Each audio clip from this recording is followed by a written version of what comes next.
ছেড়ে যাওয়ার ভয়ে আমাকে দেখা, আমি তাকেও ছেড়ে দিয়েছি। হাই গাইস, আজকের ভিডিওতে আরো একটি নতুন কালার এডিটিং ভিডিও এডিটিংয়ে চলে এলাম। এরকম কালার এডিটিং ভিডিও কিভাবে এডিটিং করবেন এই ভিডিওতে দেখানো হবে। ভিডিওটি স্কিপ না করে সম্পূর্ণ দেখবেন এবং ভিডিওর ডেসক্রিপশন বক্সে অল মেটেরিয়ালস লিংক দেওয়া থাকবে, সেখান থেকে আপনারা খুব সহজেই ডাউনলোড করতে পারবেন। তো প্রথমে আপনাকে এক্সেল ফাইল ডাউনলোড করতে হবে। তো ডাউনলোড করার পর ফাইল ম্যানেজারে চলে আসতে হবে। তো ফাইল ম্যানেজারে চলে আসার পর আপনার কাঙ্ক্ষিত এক্সেল ফাইলটি অ্যালাইট মোশনে ইম্পোর্ট করতে হবে। এক্সেল ফাইলটি চাপ দিয়ে ধরে শেয়ার অপশনে ক্লিক করে অ্যালাইট মোশনে ইম্পোর্ট করে ফেলুন। তার আগে আপনাকে অ্যালাইট মোশন অ্যাপ্লিকেশনটি ডাউনলোড করতে হবে, যেটার লিঙ্ক আমি ডেসক্রিপশন বক্সে প্রোভাইড করে রাখবো। তো এখন আপনাকে অ্যালাইট মোশন অ্যাপ্লিকেশনটি ওপেন করতে হবে। তো অ্যালাইট মোশন অ্যাপ্লিকেশনটি ওপেন করবেন। তো ওপেন করার পর এখান থেকে প্রজেক্ট অপশনে ক্লিক করবেন। তো একটু লোডিং নেবে। তো লোডিং নেওয়ার পর এখানে প্রজেক্ট অপশনে ক্লিক করার পর আপনার কাঙ্ক্ষিত এক্সেল ফাইলটি শো হবে। তো এক্সেল ফাইলটি টাচ করুন।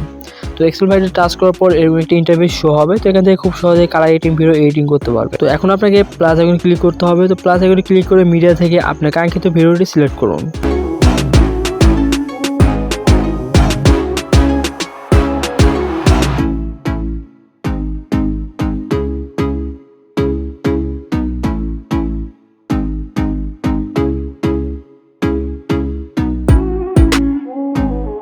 তো এখন ভিডিওটি চাপ দিয়ে ধরে ভিডিওটি নিচের দিকে নিয়ে আসুন। তো এইভাবে খুব সহজেই কালার এডিটিং ভিডিও এডিটিং করতে পারবেন। তো এখন ভিডিওর তুলনায় এক্সেল ফাইলটি বড় হয়ে থাকলে তো আপনাকে এই অপশন ক্লিক করে এগুলো টিক মার্ক করে দিয়ে এটা কাট করে নিতে পারবেন। তো খুব সহজেই কাস্টমাইজ করে নিতে পারবেন।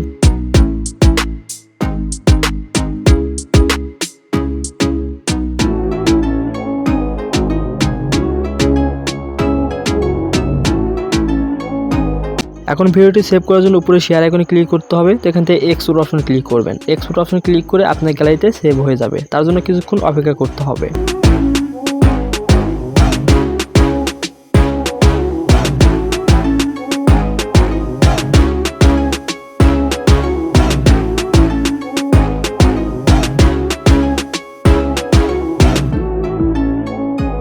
তো এখানে প্লে অপশনে ক্লিক করে ভিডিওটি প্লে করে দেখতে পারবেন। তো এরপর এখানে সেভ আইকনে ক্লিক করতে হবে। তো এই ছিল আজকের ভিডিওটি কেমন লাগলো অবশ্যই কমেন্ট করে জানিয়ে দিবেন। সবাই ভালো থাকবেন। আসসালামু আলাইকুম।